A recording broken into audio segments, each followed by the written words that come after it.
राधे राधे दोस्तों, स्वागत है आप सभी का राधा रानी के छोटे से यूट्यूब चैनल पर। आज हम बात करने जा रहे हैं दोस्तों जून महीने के पहले प्रदोष व्रत की। तो साल 2026 में जून महीने का जो पहला प्रदोष व्रत रहेगा वह रहेगा 12 जून 2026 को। 12 जून को जो प्रदोष की तिथि शुरू हो जाएगी वह लगभग शाम को 7:30 बजे के करीब शुरू हो जाएगी और 13 जून को लगभग 4:30 बजे समाप्त हो जाएगी।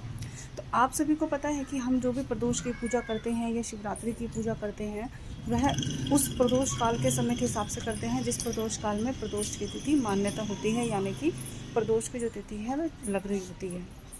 पूजा भी उसी समय मान्य होती जाती है। तो दोस्तों उसी हिसाब से जैसे कि कल 12 जून रहेगा तो शाम को जिस समय हम प्रदोष की पूजा करेंगे, जो कि पूजा का लगभग शुभ मुहूर्त रहेगा वह रहेगा 7:30 से लेकर लगभग 9:35 तक का 2 से सवा 2 घंटे का यह मुहूर्त रहेगा। तो हमें उसी समय कल ही व्रत रखना है और कल ही प्रदोष काल की पूजा मान्यता होगी। तो आप सभी को पता है, यदि आपने मेरे चैनल पर पहले भी मेरी कई सारी वीडियो देखी होंगी प्रदोष काल व्रत से जुड़ी, तो प्रदोष का जो व्रत होता है दोस्तों वो पूरी तरीके से बेसिकली महादेव और माता पार्वती को समर्पित होता है। प्रदोष काल में जो भी व्यक्ति पूजा करता है, चाहे पूरे महीने पूजा ना करे वह, और सिर्फ प्रदोष के व्रत के दिन पूजा करता है, प्रदोष काल में पूजा करता है, तो माता पार्वती की और भगवान शिव की उनके ऊपर एक असीम कृपा प्राप्त होती है। क्योंकि भगवान शिव को जो प्रदोष की तिथि होती है बहुत ही प्रिय होती है। और यदि आपने भगवान शिव की जो शिव चालीसा होती है वह पढ़ी होगी तो उसमें साफ साफ लिखा हुआ है कि कलयुग काल में जो भी त्रयोदशी प्रदोष के दिन को ही, तिथि को ही बोलते हैं। तो जो भी जातक प्रदोष के तिथि वाले दिन या त्रयोदशी वाले दिन व्रत रखता है, उपवास करता है, पूजा करता है, तो भगवान शिव की उनके ऊपर असीम कृपा प्राप्त होती है और उनकी जो भी मनचाही इच्छा होती है, चाहे वह धन प्राप्ति को हो, संतान प्राप्ति को हो, पुत्र प्राप्ति को हो, या कोई भी बड़ी से बड़ी बीमारी हो, वह सभी उनकी दूर हो जाती हैं। तो दोस्तों अब हम बात करते हैं प्रदोष व्रत के क्या नियम होते हैं। तो जो भी जातक जिन्होंने आज से पहले प्रदोष का व्रत नहीं किया है या प्रदोष का व्रत रखने के लिए सोच रहे हैं, तो सबसे पहले मैं ये बता देती हूँ आपको कि प्रदोष का व्रत भी बिल्कुल वैसे ही होता है जैसे हम महाशिवरात्रि का या भगवान शिव के अन्य व्रत रखते हैं। इसमें कुछ खास अलग नहीं होता है, बस केवल कुछ चीज़ों का हमें ध्यान रखना होता है। जैसे कि मान लो प्रदोष का है तो आपको जो पूजा करनी है मुख्यतः, वैसे तो भगवान की पूजा दोनों ही समय करना अनिवार्य होता है, लेकिन फिर भी अगर आप किसी वजह से भूल जाते हैं तो आपको जो मुख्य पूजा है वह करनी होती है प्रदोष काल के समय। आप हमेशा ये चीज़ ध्यान रखिएगा कि प्रदोष व्रत के दिन प्रदोष काल की जो पूजा का समय रहता है, मुख्य समय रहता है, वह क्या होता है, कैसे होता है, किस समय वह मान्यता होता है।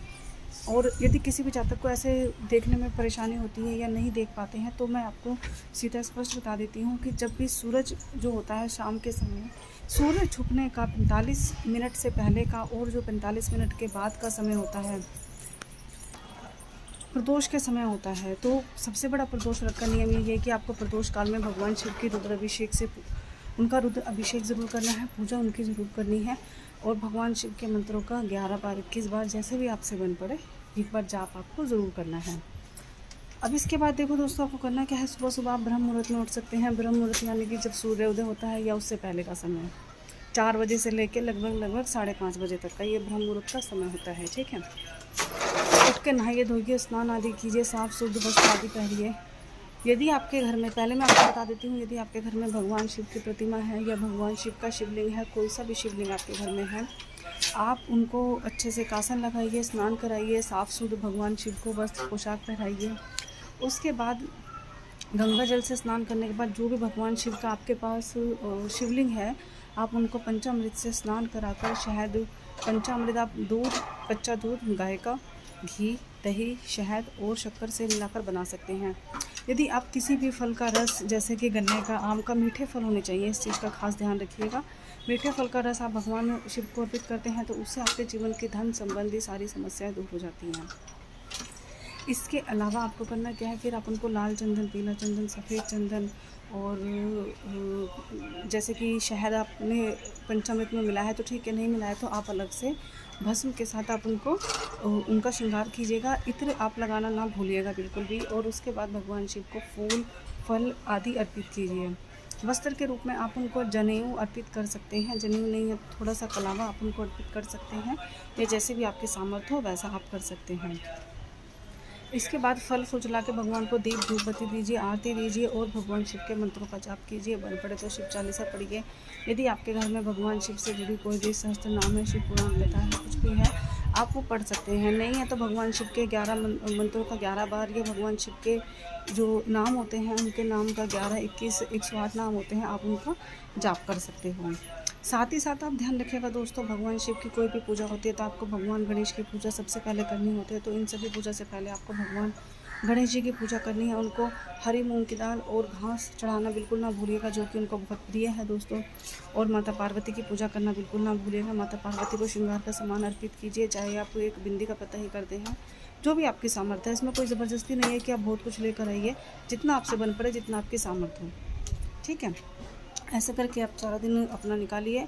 आपको दिन में सिर्फ फल खाने होते हैं, आपको अन्न का नहीं इस्तेमाल करना होता है। एक ही समय इस व्रत में आप अन्न खा सकते हैं, या दिन में या रात को। तो आप जैसे दिन में अपना फल खाकर निकाल लीजिए। और इसके बाद मेरे छत पे कौवा बोल रहा है, तो शायद आज कोई घर पे आने वाला है, बाकी देखते हैं कौन आता है। तो इसके बाद आपको करना क्या है, शाम के समय प्रदोष काल में के द्वारा नहा धोकर स्नान आदि करके, यदि आप दोपहर के बीच में कहीं भी ऐसे मतलब आपको फ्रेश होने गए हो, आपने कुछ ऐसा नित्य कर्म किया है, तो आप फिर दोबारा शाम को नहाइए धोइए, स्वच्छ वस्त्र पहनिए और भगवान शिव की पूजा कीजिए। आप शाम के समय भगवान शिव का रुद्र अभिषेक कर सकते हो, लेकिन खास दिनों पर जैसे सोमवार या शिवरात्रि, प्रदोष व्रत इत्यादि जो व्रत होते हैं भगवान शिव से, कुछ खास अवसर पर आप शाम के समय भगवान शिव का अभिषेक कर सकते हो, जल उनको अर्पित कर सकते हो, अन्यथा आप नॉर्मल भी पूजा कर सकते हो। तो कल भी आप ऐसे ही अपनी भगवान शाम के समय भगवान शिव का अभिषेक कीजिएगा, और जैसे आपने सुबह पूजा की है बिल्कुल वैसे ही आपको पूजा करनी है। और जो भी आपने मीठे में भगवान को भोग लगाया है, वह आप भोग लगाकर खुद अर्पित कर सकते हैं, खुद ग्रहण कर सकते हैं, माफ़ी चाहेंगे। और एक चीज़ मैं आपको खास बता देती हूँ दोस्तों, प्रदोष का जो व्रत होता है, इसमें बिल्कुल खास अनिवार्य होता है कि आपको बिल्कुल नमक का इस्तेमाल नहीं करना है। आप आटे का इस्तेमाल कर सकते हो, अन्न का इस्तेमाल कर सकते हो, जैसे पूड़ियाँ बनाकर, चावल की खीर बनाकर आप खा सकते हो, हलवा बनाकर आप खा सकते हो, मतलब अन्न का आप इस्तेमाल कर सकते हो, लेकिन आपको नमक का इस्तेमाल बिल्कुल नहीं करना होता है। बहुत से लोग होते हैं, हाँ फिर भी अगर आपको ऐसा लगता है कि कोई आपकी स्वास्थ्य संबंधी परेशानी है, कोई दिक्कत है, तो फिर आप व्रत का जो सेंधा नमक आता है उसका उपयोग कर सकते हो, बाकी सिंपल नमक आपको नहीं खाना है। तो ऐसा करके दोस्तों आप अपना व्रत का निकाल सकते हो सारा समय। इस दिन आपको सर नहीं धोना होता है, किसी के साथ गंदी बातें नहीं करनी होती है, चुगली चपाटी नहीं करनी होती है, सोना नहीं होता है, बुराइयां नहीं करनी होती हैं। जितना हो सके भगवान शिव का व्रत कीजिए, शिव चालीसा पढ़िए, शिव पुराण सुनिए, गरीबों को दान दीजिए। अगले दिन आप सुबह उठकर 13 तारीख को सुबह उठकर नहा धोकर स्नान करके पूजा पाठ करके भगवान के नाम का जो भी सूखा सीधा आपने निकाला होता है, फल फ्रूट इत्यादि, वह आप मंदिर में जाकर किसी ब्राह्मण को या गरीब को देकर आ सकते हो, और फिर आपका व्रत का जो पारण है वो पूरा हो जाएगा। और ऐसा करके आपका प्रदोष का व्रत जो है पूरा हो जाएगा। दोस्तों मुझे लगभग 2 साल होने वाले हैं, शिवरात्रि मतलब जो सावन का महीना आएगा, सावन के महीने में लगभग पूरे 2 साल हो जाएंगे मुझे प्रदोष का व्रत करते हुए, और शिवरात्रि, हर मासिक शिवरात्रि का व्रत करते हुए। मैं ये नहीं कह सकती कि मेरे को भगवान ने 2 साल में सब कुछ दिया, लेकिन जो भी दिया वो बहुत है मेरे लिए। और अब तक जो भी चल रहा है सब कुछ अच्छा ही चल रहा है, मेरे हिसाब से सब कुछ ठीक है, जैसा मुझे चाहिए था, जो मुझे चाहिए था। तो ऐसा नहीं है कि मैंने किसी लालच से ये व्रत रखा, लेकिन कुछ इच्छाएं हमारे मन में होती हैं जिसके लिए हमें पता है कि भगवान ही हमें वो चीज़ें दे सकते हैं। तो आप भी अपनी कोई भी आपकी ऐसी इच्छा हो जो आपके लंबे समय से पूरी ना हो रही हो, आप वो भगवान से मांग सकते हो, और पहले ही व्रत के दिन अपना संकल्प रख सकते हो कि आप ये व्रत इसलिए रख रहे हैं। तो आप देखिएगा लगभग 3 से 4 महीने आप लगातार शिवरात्रि प्रदोष का व्रत रखते हैं। महीने में 2 प्रदोष आती हैं, कृष्ण पक्ष के बाद भी, शुक्ल पक्ष के बाद भी, यानी कि शुद्ध हिंदी में आपको समझाऊँ तो अमावस्या के बाद भी